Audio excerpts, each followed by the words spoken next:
Om Shri Gurubhyo Namaha. Ajam Nirvikalpam Nirakaram Ekam Niranandam Anandam Advaita Purnam Param Nirgunam Nirvishesham Niriham Parabrahma Rupam Ganesham Bhajema. Good evening and a warm welcome from Team Param Vedanta for the 38th session of Bhagavad Gita verse by verse. We continue with chapter 6 on Dhyana Yoga, verses 14 to 19. Dealing with the important spiritual sadhana, namely Dhyanam, will be covered in today's session. These shlokas will be explained by Srimati Triveni, Dr. Sandhya Ravi, Srimati Vidya Prabhu, Dr. Ravi Shankar, and Sri Shivakumar Yadalam, interspersed with the insights from our revered teacher, Dr. Timmappa Hegde sir. Master Pranam will chant the day shlokas for us. Let's chant along and be in tune with the divine. We begin today's session with a recap of the verses covered in the previous session by Srimati Jyotirmayi Karthik. Come on board, dear friends. Let's begin our date with divinity. Over to you, Jyoti. Thank you, Dr. Vasumati. Shri Gurubhyo Namaha, Hari Om. In the previous classes of Bhagavad Gita, we started the 6th chapter titled Dhyana Yoga or Atma Samyama Yoga.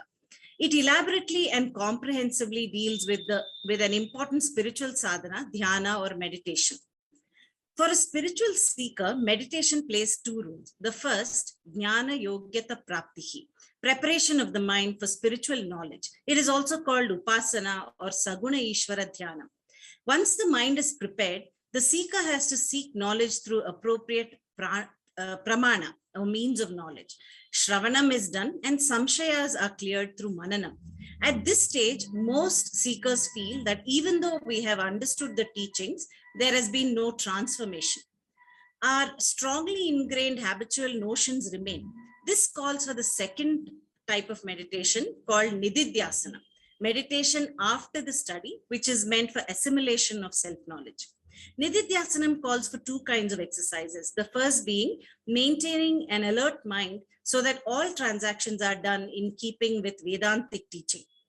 And meditation wherein I exclusively spend time for revising my opinion of myself, neutralizing unhealthy opinions like low self-esteem, mortality, etc. Next slide. In the previous shloka, Lord Krishna said, I am my friend and I am my enemy. Here, I means my body, mind, sense complex. This sounds contradictory because friendness and eneminess are both opposite attributes. How can they remain in one and the same object? To this, Krishna points to the universal law in this shloka. Any instrument is both our friend and our enemy. Like daily use items such as the knife, electricity, atomic energy, or even the LPG cylinder. They are all useful, but can be misused as well. Similarly, a mind in one's control is a friend, but a mind which is uncontrolled becomes an enemy to oneself. Anatma in this shloka refers to the one who does not have his body, mind, sense complex in control and not generally as understood. Next slide. In the next shloka, three pairs of opposites are indicated: heat and cold, joy and sorrow, honor and dishonor. With these paired conditions, Krishna covers all possible threats to the equipoise and tranquility that an individual may get from the outer world. The more I win victory over self-indulgences, the more my life is calmer. Therefore, a jitatma is a prashanta purushaha. Earlier in the state of mental equipoise called yoga rudha was explained. What exactly is the fulfillment of such a state in yoga is being explained now. Suppose a person follows the 4 principles of equanimity, self-confidence, self-effort, and self-mastery, he would have attained self-mastery and would be in charge of his life. Krishna calls such a person yoga rudha, sadhana chatushtaya sampanna or jnana yogyaha. Such a person is not yet liberated. Jitatma is only now ready for Vedantic inquiry. Next slide, please. An individual self-controlled and serene, who constantly contemplates upon the nature of the self through all circumstances in life, soon becomes filled with a divine satisfaction and becomes an unshakable yogin. Kutastha, in this shloka, an important term for the eternal self is mentioned. Kuta means the anvil in Sanskrit. In spite of the hammerings, nothing happens to the anvil. Kutastha means that which remains anvil-like, and though self suffers no change, it makes others change. Gold is more valuable than ordinary stone or a clump of earth, but for a wise man, the security that gold can offer is no more than what stone can offer, meaning he is secure in himself. He doesn't depend on external things like gold for his security. Having described the wise person's attitude towards objects in the world, now describes his attitudes towards different people. A wise person never condemns another person. A Samabuddhi person is not dumb that he can't tell the difference between a Suhrit, a friend, and a Papi, a sinner. He recognizes them as they are, but does not condemn a Papi. One who has Samabuddhi, one who is devoid of raga and dvesha under all conditions, such a person vishishyate, excels, or vimuchyate, becomes liberated. Next slide, please. In shlokas 10 through 15, Krishna discusses Antaranga Sadhanas, or specific disciplines to be observed as one is preparing for meditation. The methods of self-development and the techniques of self-perfection are given in the shloka. A person who is alone, who remains in a quiet place, and who has the attributes of a yogi can meditate constantly. A grihastha is also qualified to meditate, provided he has mastery over his body and mind, drops his roles and duties, and remains alert without letting the mind wander. Without these qualifications, if one tries to meditate, one will end up only fretting and fuming internally. Next slide, please. Lord Krishna gives a complete and exhaustive explanation of the technique of meditation, explaining the position, the means, and the ends of a meditator. In the previous shloka, the discipline given was rahasi sthitaha, that the place of meditation should be secluded. In this shloka, Krishna gives another condition for the place of meditation. Shuchau deshe. The secluded place should be clean physically and spiritually as well, so the right materials should be used. In this shloka, Krishna talks about what the seeker should practice in his seat of meditation, how one should employ his mind and intellect in the process of divine contemplation. Thus, seated on the prepared meditation seat and making the mind single-pointed through the process of subduing mental imaginations and controlling the wild activities of sense organs, the seeker is encouraged to practice yoga. Next slide, please. Adding more details to the technique of meditation, it is now said that the meditator should firmly hold his body such that his vertebral column is completely erect. The head and the neck should be erect in this posture. Eyes are not to be fully closed, body to be erect but not stiff. He should be seated comfortably in that posture for a period of time. That's the first milestone to be achieved for meditation. The upcoming shlokas detail a few more practices for the right way to meditate. Hari Om. Thank you, Jyoti, for giving us a nice introduction, a recap of the verses we studied in the last class, and also giving us an overview of what meditation is all about. Sada Shiva Samarambham Shankaracharya Madhyamam Asmadacharya Paryantam Vande Guru Paramparam. Om. As we are studying about meditation, we now seem to know a few things. That I have a lot of information about Vedanta. I have been studying Vedanta now for so many years. But one problem is there, although I have so much information, my life has not significantly changed. There is no transformation. In this chapter, the 6th chapter of the Bhagavad Gita, is a chapter where we will see how knowledge that we have over these years can make a difference to us, can help us to be transformed. The usual example is, I have added enough sweetener to my coffee or my drink, but when I taste it, it does not taste sweet, which means it has not been mixed properly. Or example is, my tank is full of water. When the tap is opened, there is no water, which means there must be an obstruction or a block somewhere. Where is the block? The diagnosis now will be in the mind, which is the instrument. The mind that I use for every day-to-day activity. In all my day-to-day activity, what happens? I gather various impressions. Impressions sometimes may be very profound. It can be an insult, a hurt, or a wound which has happened when I was very vulnerable. And this deep impression in my mind causes what is called a vasana. After some time, when I am so active, I'm not aware of these mental wounds that I have. But when I sit to meditate, the same mind that I need now becomes very impregnated, becomes full of those vasanas.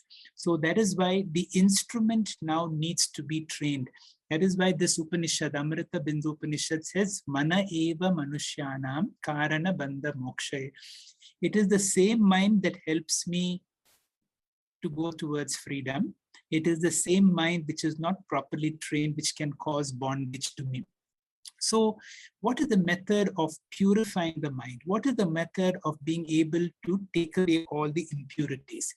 Whenever we go to a guru, whenever we go to an acharya, they do not give us Dhyānam directly. Before they give us spiritual wisdom, they will make us spend a lot of time in any ashram, in any gurukula, spending a lot of time in karma yoga and in upasana yoga. What is the meaning of the word upasana? Upa means near, asana means to be seated. Here it means seated close to the object of my meditation, which could be God or any spiritual knowledge. Now, upasana is a form of a meditation that is done to make my mind ready for spiritual knowledge. Unless I have spent a lot of time in these three forms, that is what is called Manasa Puja, Manasa Japa, or Manasa Parayana. The most popular of them all is called Manasa Japa. And in the 10th chapter of the Bhagavad Gita, Shri Krishna gives a lot of importance to Japa Sadhana. What is Japa Sadhana? Generally, a guru, before he gives you spiritual knowledge, will have an interview with you and ask you, who is your Ishta Devata? With what form of God you're able to relate. And based on your Ishta Devata, the guru gives you a secret, sacred mantra. The secretness is the sacredness because you revere your mantra. And your mantra is very special to you. Based on your Ishta Devata, he may give you a mantra very simple like Om Namah Shivaya or Shri Ram Jai Ram. And he will also tell you how to chant and how to use the Rudraksha to be able to chant, how many times you should chant, how many times in a day. What happens for all of us who are very busy, it looks like a waste of time. But unless you spend enough time in Upasana Yoga, where the mind is conditioned and is treated of all these various impurities, otherwise these are the problems that has happened. The past will affect us. And the future, you will always have anxiety about how to deal with the future. If you want a technique to be able to handle all that has happened in the past, through Upasana, the teacher will help you to bring a sense of gratefulness. I'm so grateful for all the experiences, both pleasant and unpleasant, which has made me a stronger person. And for the future, the teacher will tell you to give you that strength. You know, whatever happens, I will be able to accept it. The Maha Mantra the Guru gives you is thank you to be able to gratefully accept my prarabdha. Whatever has happened is for my good. I'm fully responsible for it. I accept my past. What about the future? The future is also part of my prarabdha. I'm responsible for it. I only have one prayer to God to give me the strength to be able to accept my will. And through this form of understanding, through an attitude of gratefulness and through an attitude of being very accepting, clubbed with Upasana, I come to the next process, what is called Nididyasana. Nididyasana involves two things. My whole life now has to be transformed in keeping with Vedantic teaching, in keeping with Vedantic values. If there is a disparity between my lifestyle and my intention of going in for meditation, Nididyasana will not happen.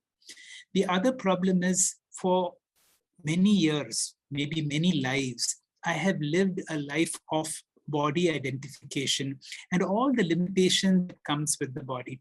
When the teacher tells you, you are not the body, you are Brahman, he will teach you to meditate on Aham Brahmasmi, not as a mantra, but to meditate on I am that. I am Nityaha, I am Shuddhaha, I am Buddhaha, I am Muktaha, I am Shivoham, Shivasvarupaha. Now, with this idea, this is what is called Nididyasana. And if it is done over a period of time, my habitual limitations will go away. Many of us have come to Vedanta bypassing all these techniques. And that is why we have these difficulties.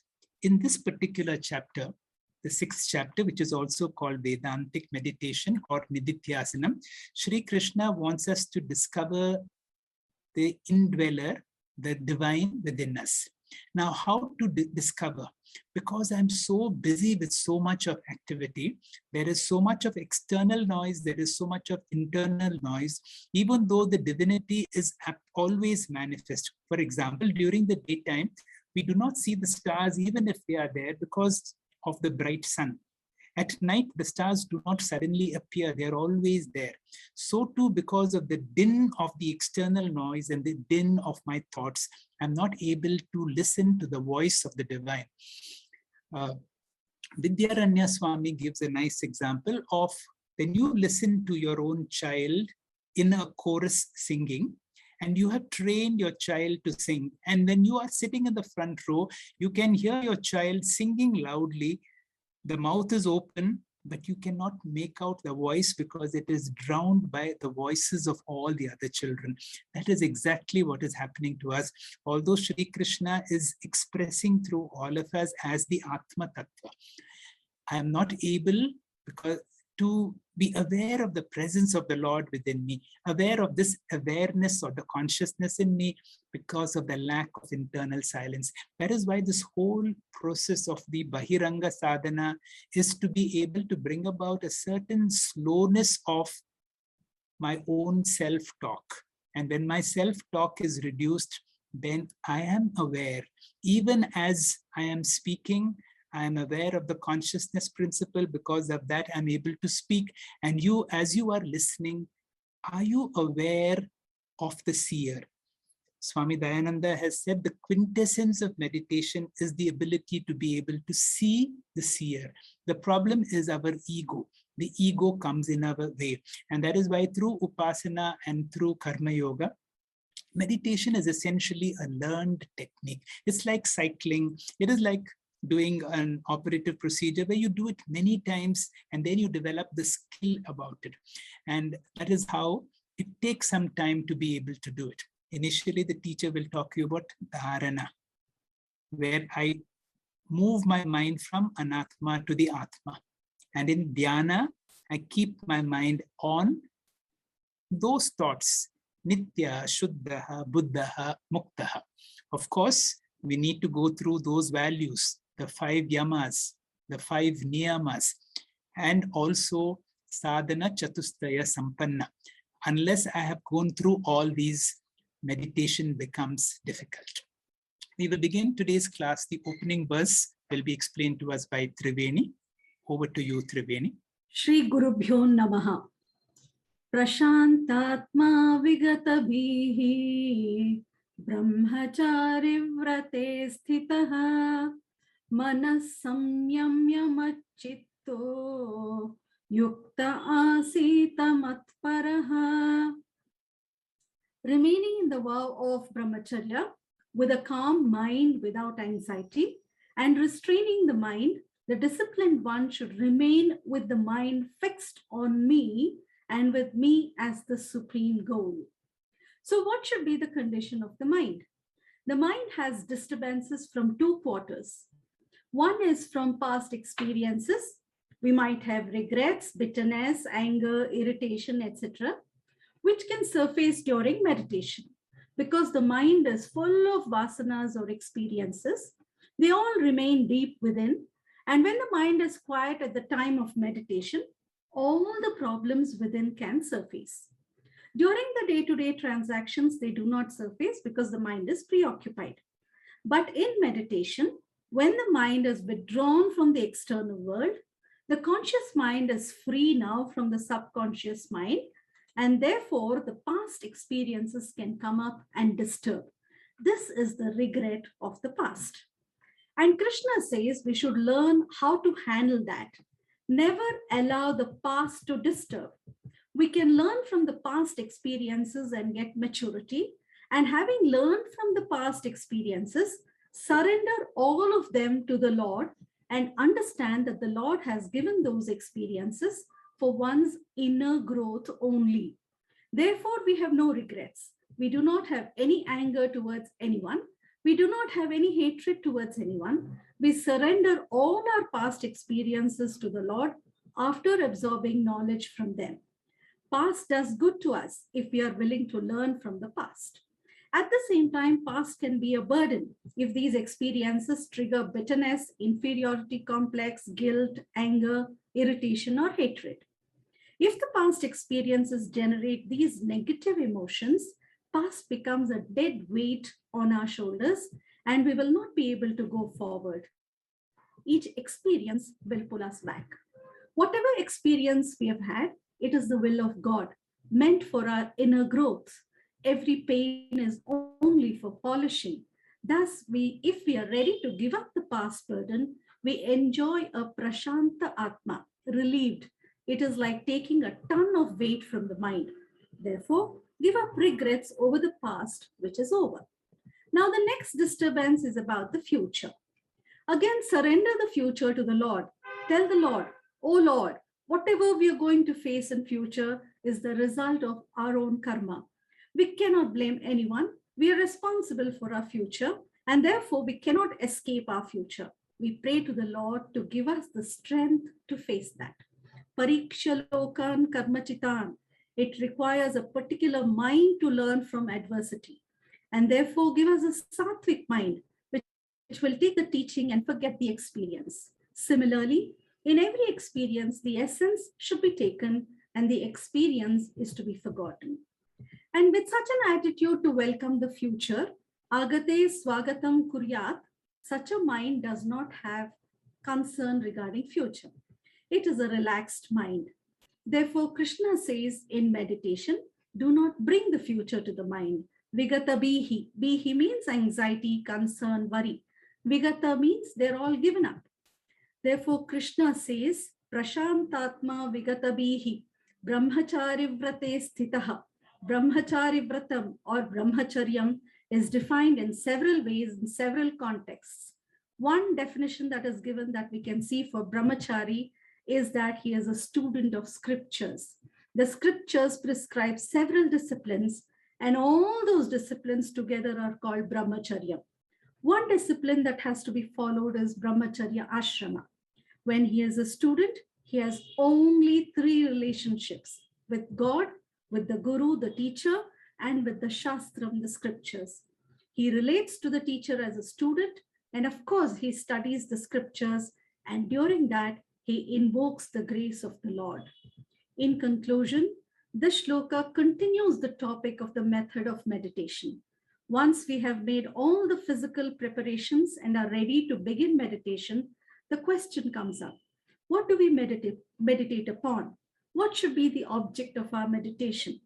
Shri Krishna has a simple answer. He says, meditate upon me. He asks us for 2 things: to focus our mind on him and to regard him as the highest goal to be attained. Mat chitto and mat paraha. Hari Om. Thank you, Triveni, for a nice explanation. And after Triveni's explanation, when you look at this verse should give you its full meaning. Krishna is telling us what is the object of meditation. I have marked in red, mat chitta, mat paraha.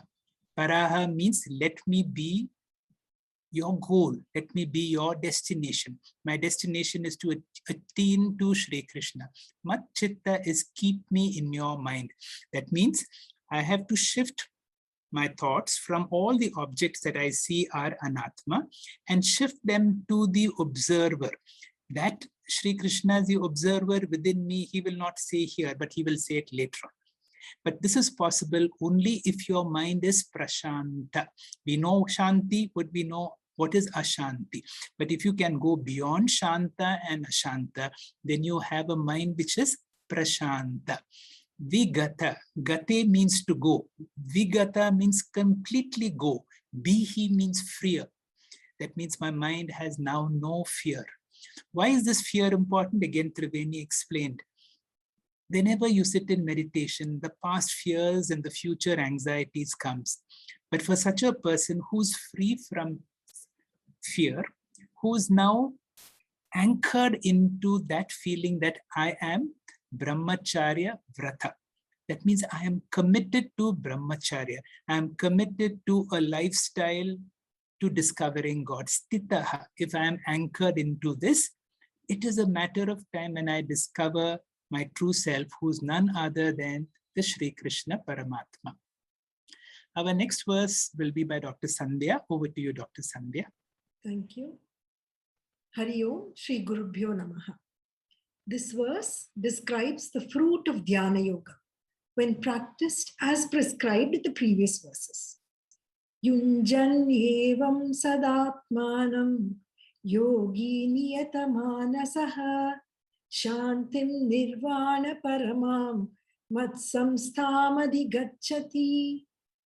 Evam, thus keeping the mind balanced, the yogi with his mind controlled attains to the peace abiding in me, which culminates in total liberation, nirvana or moksha. So the previous verses gave us the preparatory steps for meditation.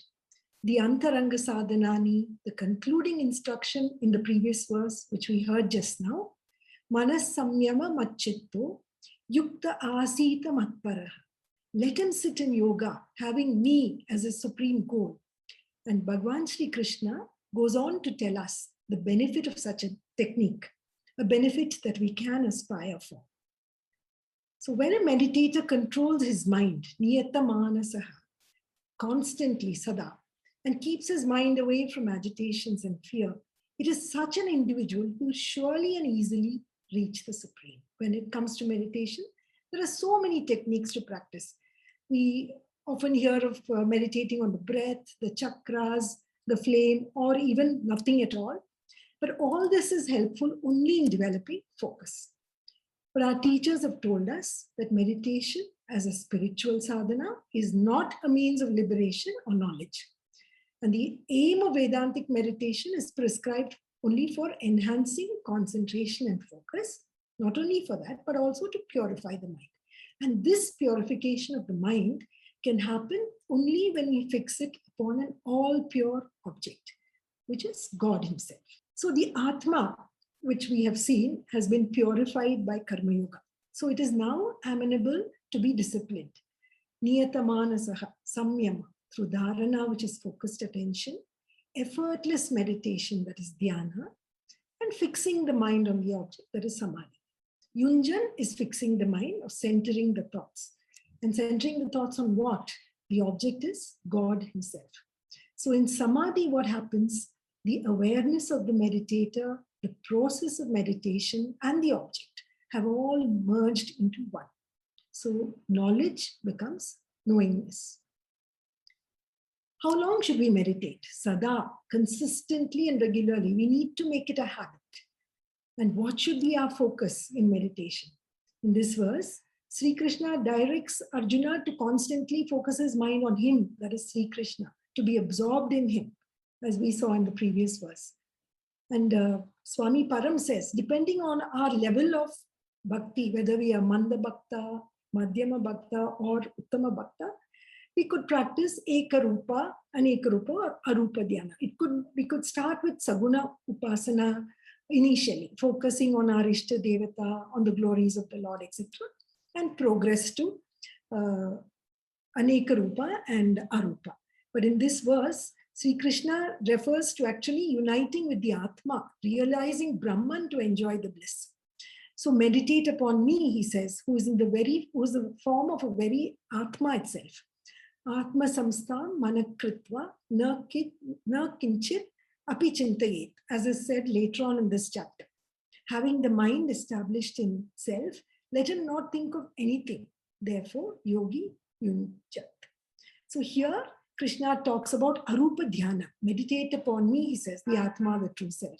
And when we practice this constantly with a controlled mind, What do we attain? What is the fruit of such a practice? The next slide, sir. Shantim adhigacchati. The meditator attains peace. And the source, where does this peace come from? It is mat samstham, the absolute infinite peace that is our own true nature, Sachidananda. So all other perceived sources of peace are only transient. Mat samstham alone is nityam shanti, or permanent. And that comes from me, he says.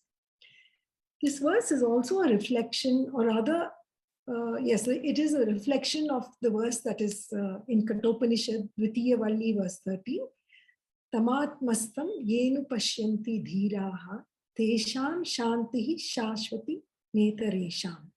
Seeing that self in one's own intellect, the wise ones attain eternal peace. So several other verses in the Gita, in chapter 5, chapter 9, and chapter 18 also talk about this eternal peace. So this eternal peace or shanti will confer jivan mukti and release one from material bondage, nirvana paramam, and freedom from punarjan. Hari Om. Thank you, Dr. Sandhya, for another nice explanation of a very important verse. And as you look at this verse, we really need to meditate on these verses, because this verse and the other similar verses that you quoted are those verses where Shri Krishna, this is scripture, Bhagavad Gita is scripture, where Shri Krishna is promising us of Jivan Muktaha, that Shanti, that Nirvana Paramam, that state adhigacchate, you can attain if you are able to constantly keep your mind on me, what was told in the earlier verse. In the next chapter, 7th verse of the 7th chapter, my sarvam idam protam sutre manigana eva. I pervade everything in the external world and in the internal world. That means within my body and outside also. Shri Krishna is all pervasive. Can you meditate on that all pervasive Shri Krishna? That then sadatmanam, all the time. I may be speaking, you may be listening. You may be working, you may be driving, but can I be in meditation all the time? And Shri Krishna promises that this will pave us for that peace, adhigacchati, over a period of time you will attain to that tremendous peace and fulfillment that a Jivan Mukta will explain. The next two verses, which will be going back to preparation actually, will be explained to us by Vidya. Over to you, Vidya. Shri Gurubhyo Namaha. Natyashnatastu yogosti na chaikanta manashnataha na chati swashilasya jagrito naiva charjuna. Now, in the 16th and 17th verse, Krishna is again coming back to bahiraṅga sādhanāni, that is, the general disciplines to be followed throughout the day, all through our life. In these two shlokas, Krishna is emphasizing moderation in everything as an important discipline. Madhya Marga is important for a meditator, for a spiritual seeker in general.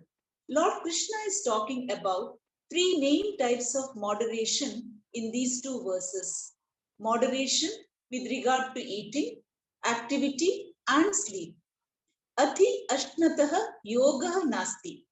The one who overeats can never succeed in spirituality. Next slide, Doctor. Especially for meditation. Overeating is not good from the standpoint of health. It is not good from the standpoint of religious rule too. Overeating is considered a type of papam. According to the scriptures, mentally, stomach has to be divided into 4 portions. Next slide, Doctor. Half of the stomach should be solid food. 3rd quarter should be for liquid, like water or buttermilk. And last quarter has to be left vacant so that the food can be mixed up. So, Lord Krishna says, if a person does not follow the discipline of mita aharaha, he cannot be a spiritual person. He equally wants na ekantam ashnataha. Ekantam means totally too much. The one who does not eat also cannot practice meditation as the thought of food will bother him during meditation, which too is not correct. Next slide, doctor. Na chati sapna shilasya. The one who does not sleep too much also cannot succeed in meditation. And jagrita naiva, one who does not sleep at all. If we do not give sufficient sleep to the system, then body knows how to take sleep. This sleep pattern varies from person to person depending upon age and constitution. If this discipline is not followed, yogaha nasti, they cannot succeed in meditation. Now, the next sloka, yuktahara viharasya, yukta cheshtasya karmasu, yukta sapnama bodhasya, yogo bhavati dukkha. In this shloka too, the same topic of moderation continues. Yuktaharaha, moderation in eating. Next slide, doctor. Viharaha, moderation in resting or recreation or entertainment. A human mind requires some diversion like music, drama, light reading, etc. But we should know when to stop it. Yukta cheshtasya karmasu, moderation in activity too. We may be committed to a profession, but we should have time for children, husband, wife, and family. If quality time is not given for the family, family also goes haywire. Sometimes should be dedicated for satsanga or the study of scriptures, pilgrimage, or to remind us of the goal of life. Some good act. Yukta sapnasva bodhasya. One who is moderation in sleep, waking, and dreaming also. Only to that moderate person, yogaha bhavati dukkha. Ha means here, destroyer. Dukkham hanti. It will become the destroyer of sorrow. That means it is the source of peace. Then meditation will become a source of peace, that is the destroyer of sorrow. It is said that before gaining enlightenment, Gautam Buddha once gave up eating and drinking and sat in meditation. The lack of nourishment made him weak and dizzy, and he found it impossible to steady his mind in meditation. At that time, some village women happened to be passing by, carrying the water pots on their heads, singing a song. The words of the song were, "Tighten the strings of Tanpura, but don't tighten them so much that the strings break." Their words entered the ears of Gautam Buddha, and he exclaimed, "These illiterate village women are singing such words of wisdom where there is a message for humans. We too should practice austerities, but not to the extent that the body is destroyed." Harihi Om, Shri Gurubhyo Namah. Thank you, Doctor. Thank you, Vidya, for these two verses 16 and 17, which emphasize on moderation, about eating, sleeping, and activity. Very easy to understand, but very difficult to practice, and correspondingly also very important if we have to lead a life of meditation. The next verse will be explained to us by Dr. Ravi Shankar. Over to you, Dr. Ravi Shankar. Shri Gurubhyo Namaha. Yada viniyatam chittam atmanyevavatisthate nispraha sarva kamebhyaha yukta ityuchyate tada. The sadhana of bahiraṅga sadhana, the antaranga sadhana, Dhyana Swarupam, and the Dhyana Phalam have been explained in this chapter. The Dhyana Swarupam with Dharana, Dhyana, Samadhi is particularly discussed in this verse, emphasizing Vedantic meditation and Nirvikalpaka Samadhi, and this is a Nididyasana verse. We move on to see that Yada means at the time of meditation. Viniyatam Chittam means the Chittam, which is the mind, has to be withdrawn from the world and should enter into Ekagrata Samyatam. by willfully withdrawing the mind from anatma, which is a combination of body, mind, and this jagat. And this willful withdrawing is not a sense of escapism. We know we have to enter the samsara back, and this has to be accepting the unfavorable world as it is. And also focusing all our thoughts and vrittis, which initially may be an image or a sound or an object, but later on it should be only Atma-based thoughts. And this is called as Dharana. In the next slide, we notice that we must drop the idea of I am, Ahamkara, which is Jiva, and we must claim the idea that I am Chidrupa. This is a shift from the triangular format to the binary format. And this involves the sadhaka who looks at himself at something far away to gain as Videha Mukti, to being a Yuktaha who is in a Nitya Videha Mukta. In the next slide, we notice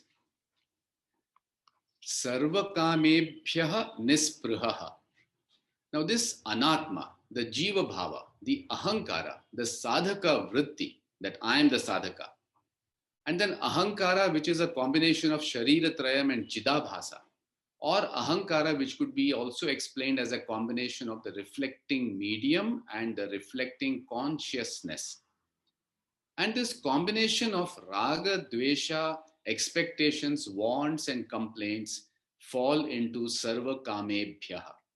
To give them up is Nisprihaha. We move on to understand that Atmani eva avatishtati means the mind abides in Atma. This is Dhyana. Unlike in yoga, where they practice and aim at thoughtlessness, Vedantic meditation is not thoughtlessness, but it is entertaining willfully only thoughts of Vedanta, only the thoughts of Atma, and this is Nididyasana.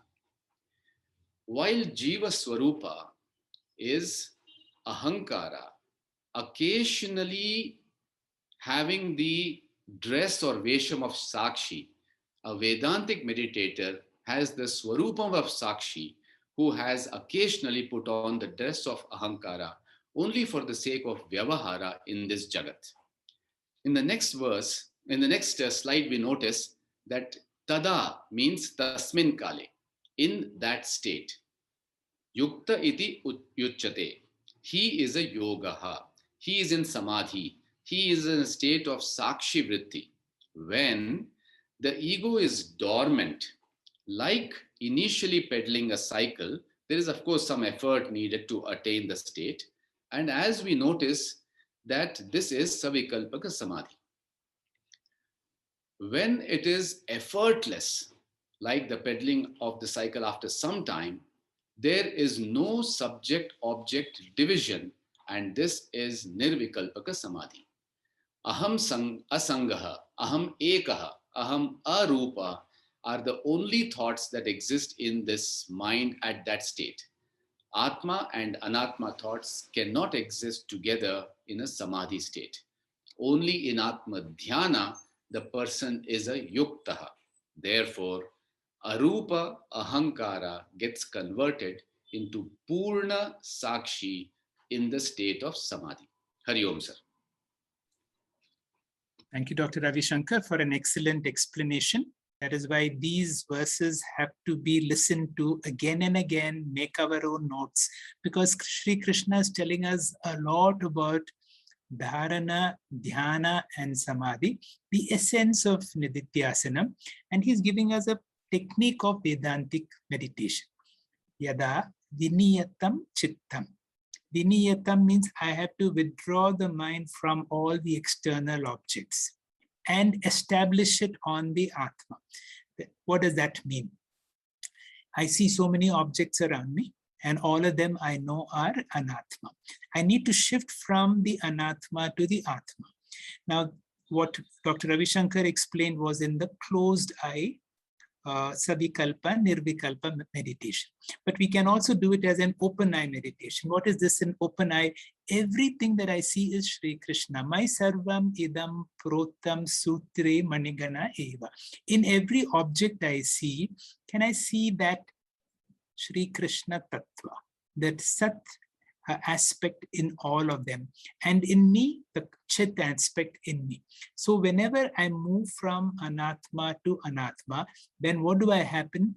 I Atman eva tishtati. I establish myself in the Atma. What do you mean?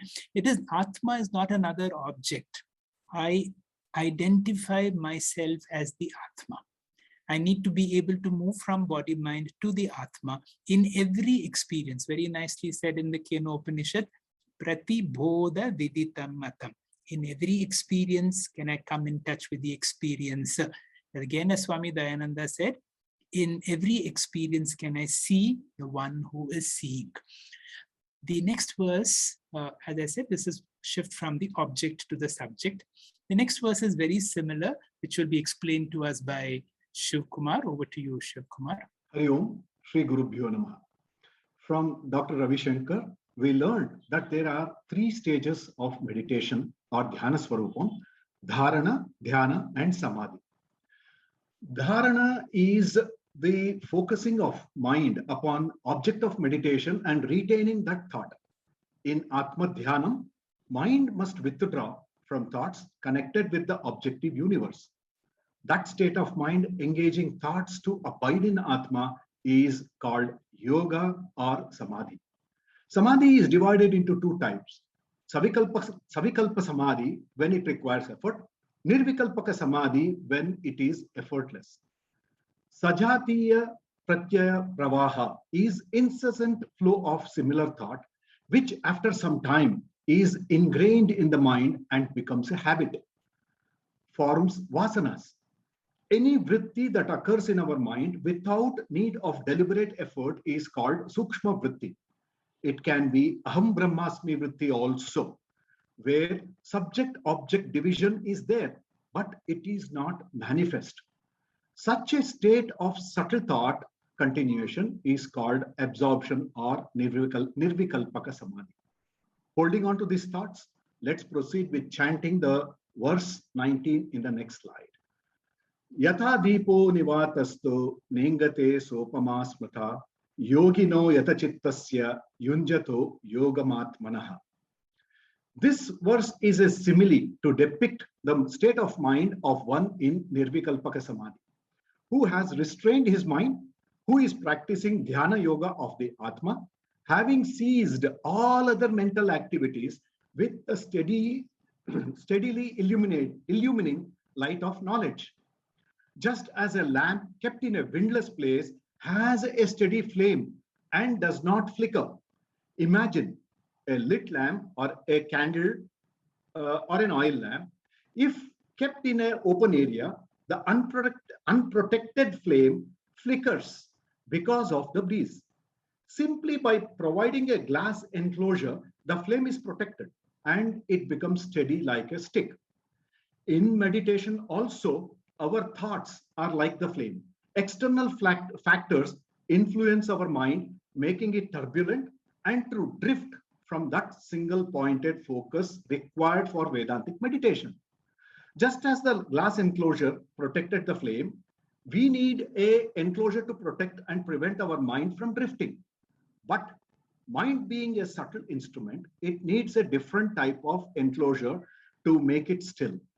That enclosure is Vairagyam and Bhakti, which are explained in later verses of this chapter, where in 34, Arjuna asks, Chanchalam hi mana Krishna. Mind is truly restless and very strong, very difficult to control, as it's similar to controlling the wind. To this, in verse 65, Krishna says, no doubt about that, Arjuna. It is very difficult, but it can be done with Abhyasa and Vairagya. Just to understand the meaning here, Abhyasa means practice, a concerted and persistent effort. Vairagya means taking the mind away from the world. In the next slide. So, Thus, by bhakti vairagya enclosure, the mind can be protected just as yatha deepa nivatastha, a lamp kept in a protected place, na ingate, remains without a flicker. Sa upamasmritha, this flickerless flame is a simile for yatha chittasya, the restrained or well-disciplined mind, which is yunjata atmana yogam, practicing atma dhyana. In the next slide, I would like to summarize. As a flame is sheltered from the wind, the mind of a yogi shines bright by the unflickering effulgence of the Atma. The same idea or thought of Atma or immortal self, when repeated constantly, destroys vikshepa or the fluctuation of the mind and desires, making it steady with one pointed focus. With this explanation of Dhyana Swarupam is concluded. In the following verses 20 to 23, Krishna talks about Nirvikalpaka Samadhi or Vedantic meditation, where the yogi dwells upon his own nature that I am not the body, not the mind, I am their witness. Hari Om, Shri Gurubhyo Namah, Shri Krishna Arpanamastu. Thank you, Shivkumar, for a very nice explanation and a nice slide. And I'd like to keep watching this particular picture to see that flame which does not flicker at all. So too, can I learn and can I practice my meditation in such a way that even when I move out of my seat of meditation, whatever activity that I may be doing, I may be in the thick of activity, but the flame of my awareness is not going to flicker, because whatever I see, I'm still in that Atma Tattva. This requires a lot of practice. Even today, we had a workshop where our students were trained to do microsurgical procedures in a laboratory, in a controlled environment. And when they're trained to put microsurgical stitches, so many of them, in the laboratory setting, so that their hands get skilled, and once they come to the patient in the operating room, they're able to put the stitches very dexterously, very quickly and very efficiently, because the hand has been trained to do this procedure so many times. So too, if meditation is something that I do every day, regularly, and that is what Sri Krishna wants us to tell us in this example, what happens is my mind, just like a lamp is in a place where there is no wind and therefore it does not flicker, so too can the lamp of my awareness always be anchored in the Atma Tattva. And any of the disturbances in the world around me, my Atma Tattva will never flicker, never be I'm always aware of the Atma Tattva that I am in and through all my daily activity. With that, we come to the end of another very beautiful class where Sri Krishna has given us beautiful insights into meditation. And in the next class, we will be seeing what is the benefit of meditation. And Swamiji has rightly brought out that how we can live a life of so much of joy, so much of peace, so much of happiness, even though I live in this body, which is aging, which has its own problems. I live with my family where each of us have issues to deal with. All of them concern me. But then I am an oasis of peace, security, and happiness. I illumine all the problems around me. But if I have this meditative knowledge within me, I am not going to be affected by anything that happens. And that's what we are going to see in the next class. And that is this beautiful 6th chapter. The verses that we have studied today will be chanted out by little Pranav. Over to you, Pranav. Hari Om. Shri Gurubhyo Namaha.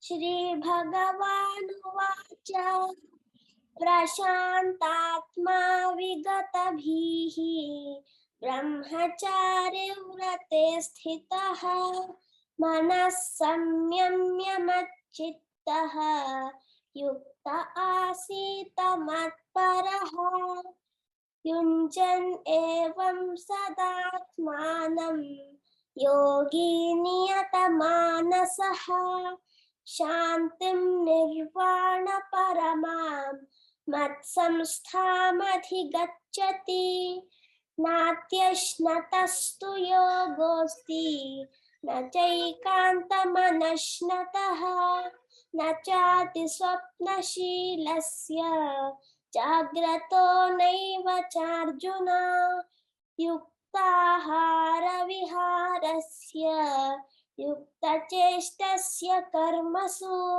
yuktasvapnavabodhasya yogo bhavati dukkhaha yada viniyatam chittam atmanyevavatisthate nispruha sarvakamebhyaha yukta ityuchyate tada yatha deepo nivatastaha nengate sopamasmita yogino yata chittasya yunjato yogamatmanaha. Harihi Om Shri Gurubhyo Namaha. Harihi Om.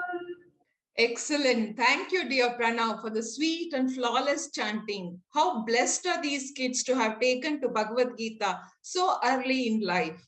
Thank you, Dr. Hegde sir, for bringing in clarity and depth to our understanding through your insights.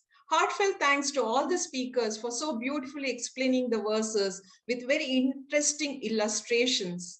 Let's hold on to the instructions given by Lord Krishna on Antaranga Sadhana and bahiraṅga Sadhana. The basic relationship in human life is the one with God, because relationship with God alone continues janma after janma. Therefore, the only permanent relationship is with God.